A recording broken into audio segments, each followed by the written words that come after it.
اعوذ باللہ من الشیطان الرجیم بسم اللہ الرحمن الرحیم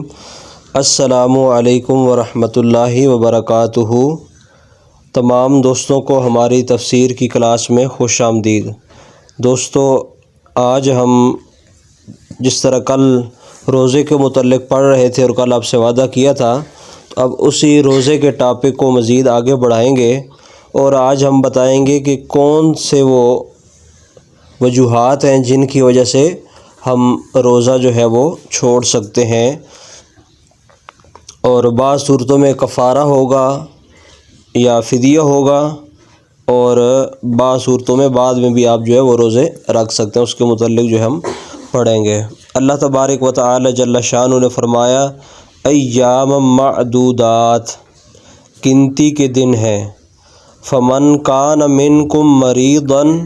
او علی سفر، تو اگر کوئی تم میں سے مریض ہو یا سفر پہ ہو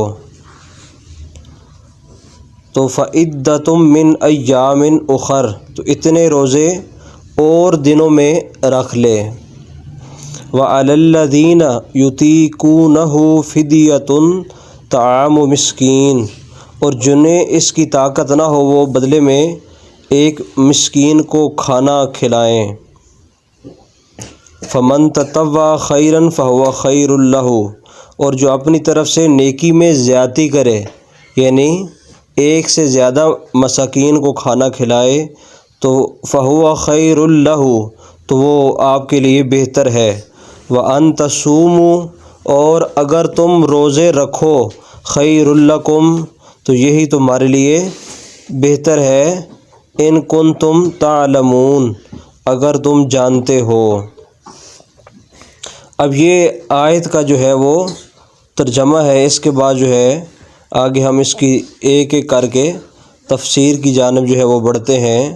اب سب سے پہلے اللہ نے فرمایا ایام معدودات، یعنی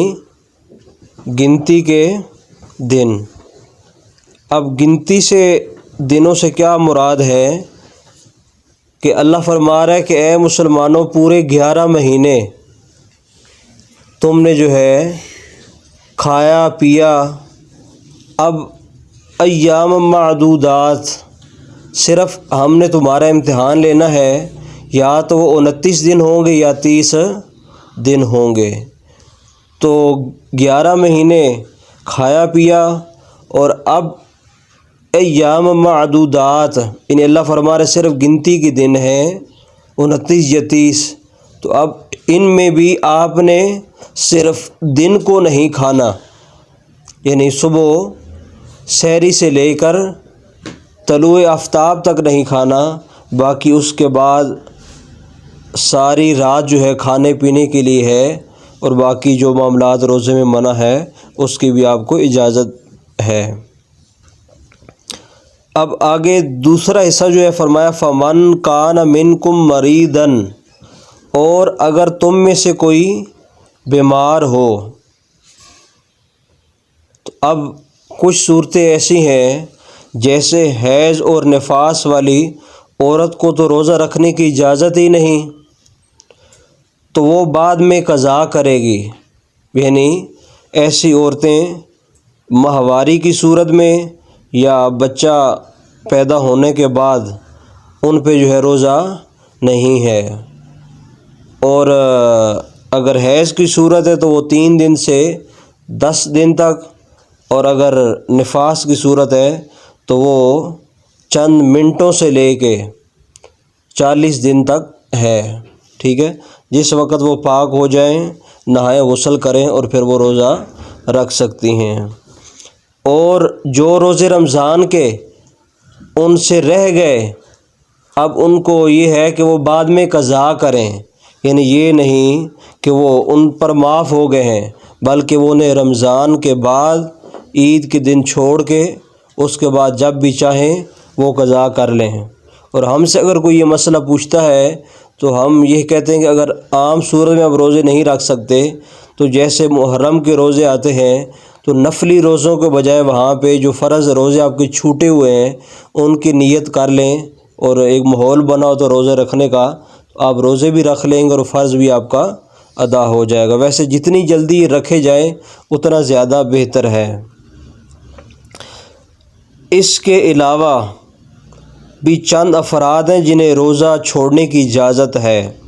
آیت میں بطور خاص بیمار اور مسافر کو رخصت دی گئی، لیکن یہ یاد رکھا جائے کہ جو مسافر ہوتا ہے وہ کم از کم 3 دن کی مسافت یعنی 57.5 میل، یعنی جسے اب عام الفاظ میں کلومیٹر کہا جاتا ہے، تو 92 کلومیٹر اس سے کم سفر ہے تو روزہ چھوڑنے کی اجازت ہی نہیں۔ اب اس مسئلے کو اچھی طریقے سے سمجھ لیں، یعنی لوگ ابھی چھوٹا سا بھی کوئی سفر کرنا ہو، یعنی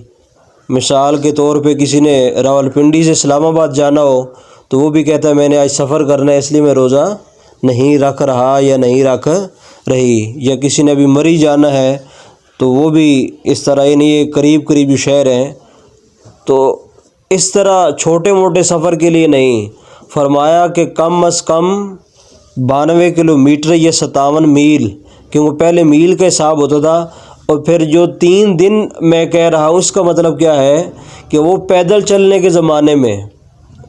کہ پیدل چلنے کے زمانے میں جب اگر کوئی 3 دن پیدل یا جانور پہ چلتا ہے تو اتنا اس نے دور شہر میں جانا ہے کہ اس کی سواری یا وہ خود پیدل 3 دن میں پہنچے گا، تو بندے کو پتہ ہوتا ہے کہ فلاں شہر میں نے جانا ہے تو 3 دن میں پہنچوں گا۔ اگر وہ 1 دن میں پہنچ جاتا ہے تو پھر اس کی روزہ چھوڑنے کی اجازت نہیں ہے۔ اگر 2 دن میں پہنچ جاتا ہے، پرانے زمانے کی بات کر رہا ہوں، تو پھر بھی اس پہ اجازت نہیں ہے۔ اسی طرح اگر کوئی 10 کلومیٹر ہے، 20 30 40 50 60 70 90 92 تک، 92 کلومیٹر سے اگر زیادہ سفر ہے پھر اس صورت میں روزہ چھوڑ سکتا ہے، اور وہ بھی اگر نہ چھوڑے، جس طرح بھی ہوائی جہاز پہ لوگ جاتے ہیں، جس طرح بھی اے سی بسیں آ گئی ہیں جن میں آپ لیٹ کے بھی سفر کر سکتے ہیں، اے سی لگا تو ٹھنڈا ماحول، تو ایسی سب میں آپ سفر کر رہے ہیں، بس میں سفر کر رہے ہیں، تو ایسی صورت میں بھی روزہ جو ہے اگر رکھیں تو وہی تمہارے لیے زیادہ بہتر ہے، کیونکہ کل ہم نے جو حدیث بیان کی تھی اس میں بتایا گیا اگر رمضان کا کوئی ایک روزہ چھوڑتا ہے اور پھر بعد میں ساری زندگی بھی وہ روزے رکھتا ہے تو وہ اس ثواب کو نہیں پہنچ سکتا جو رمضان کا روزہ ہوتا ہے۔ تو آسانی کے ساتھ ہمیں رمضان کے روزوں کو نہیں چھوڑنا چاہیے بلکہ اس ثواب کو حاصل کرنا چاہیے۔ اور مریض کو بھی رخصت ہے جب کسی روزہ رکھنے سے، اب کیا ہو کہ روزہ رکھنے سے اس کی بیماری جو ہے وہ بڑھنے کا خطرہ ہو، اس سے روزے سے مرض کی زیادتی یا ہلاک ہونے کا اندیشہ ہو، یعنی جو حکیم ہے یا ڈاکٹر صاحب ہیں وہ کہتے ہیں کہ اگر آپ یہ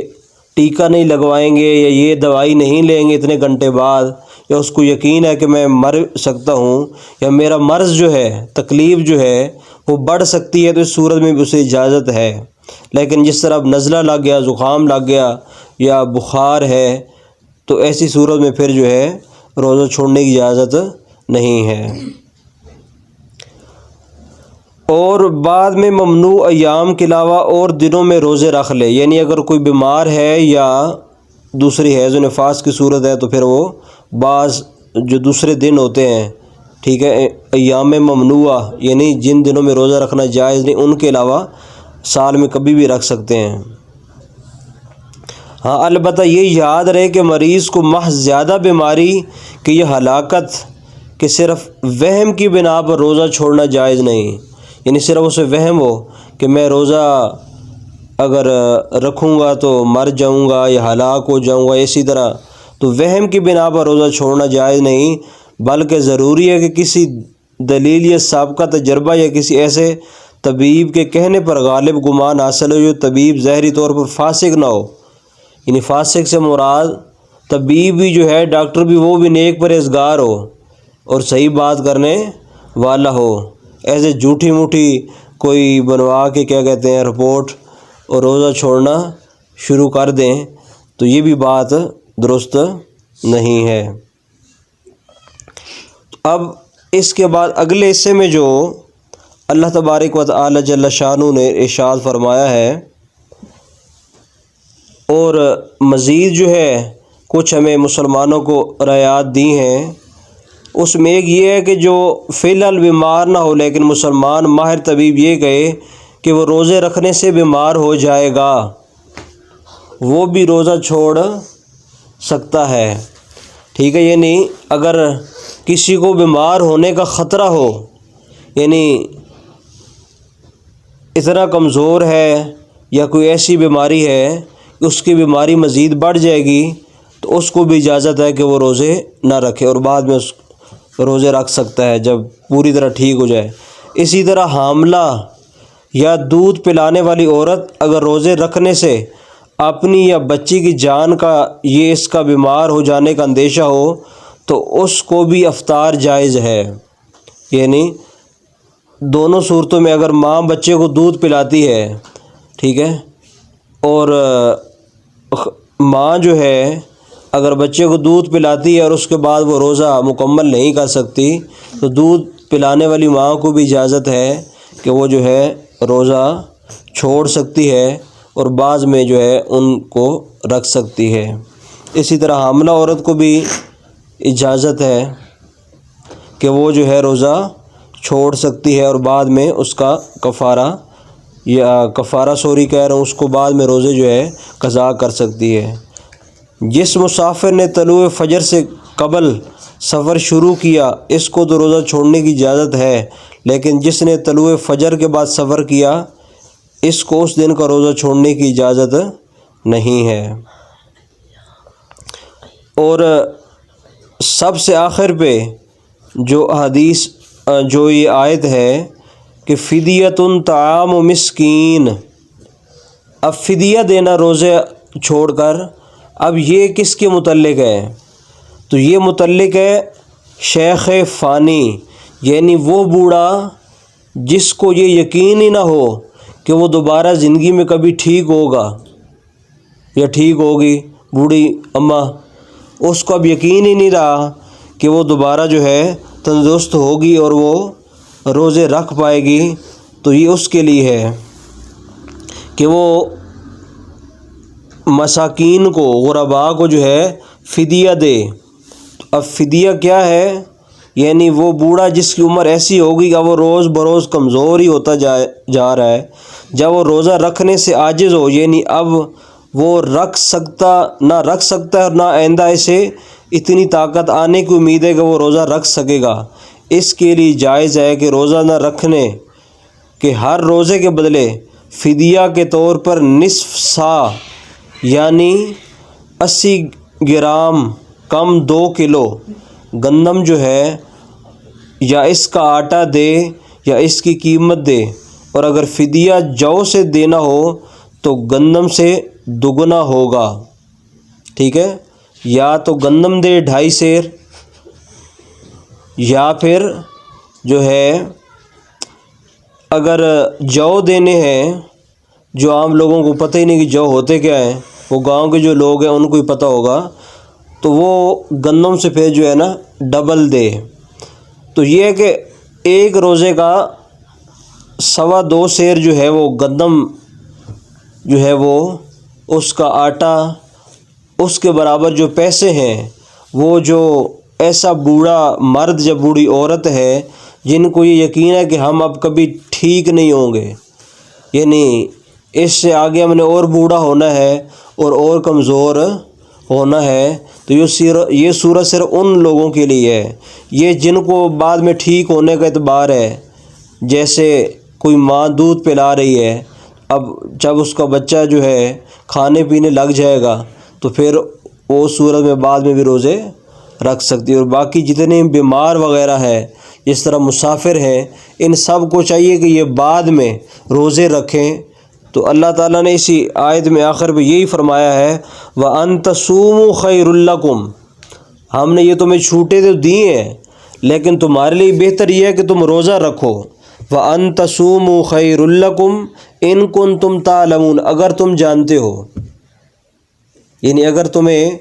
پہچان ہے کہ رمضان کا روزہ نہیں چھوڑنا اور اس کا جتنا ثواب ہے وہ بعد میں پھر ساری زندگی میں رکھیں تو نہیں ملے گا، تو بہتر یہی ہے وَأَن تَصُومُوا خَيْرٌ لَكُمْ، اور تم روزہ رکھو تو یہی تمہارے لیے بہتر ہے، ان کنتم تعلمون، اگر تم جانتے ہو۔ تو یہ رمضان کے حوالے سے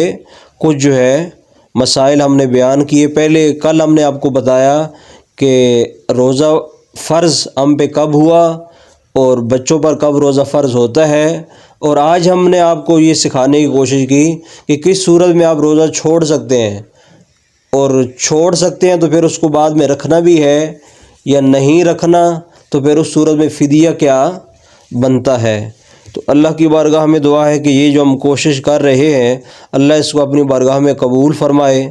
اور اس کو مقبول فرما کر لوگوں تک جو ہے پہنچا دے۔ جتنے دوست ہمیں سنتے ہم سب کے شکر گزار ہیں، اور دوستوں سے یہ بھی گزارش کریں گے کہ خود بھی یہ نیکی کی بات سنیں اور اس کو آگے اپنے دوستوں کے ساتھ بھی جو ہے وہ شیئر کیا کریں۔ انشاءاللہ ایک نئی ویڈیو کے ساتھ آپ کے ساتھ جلد ملاقات ہوگی، تب تک کے لیے اللہ حافظ۔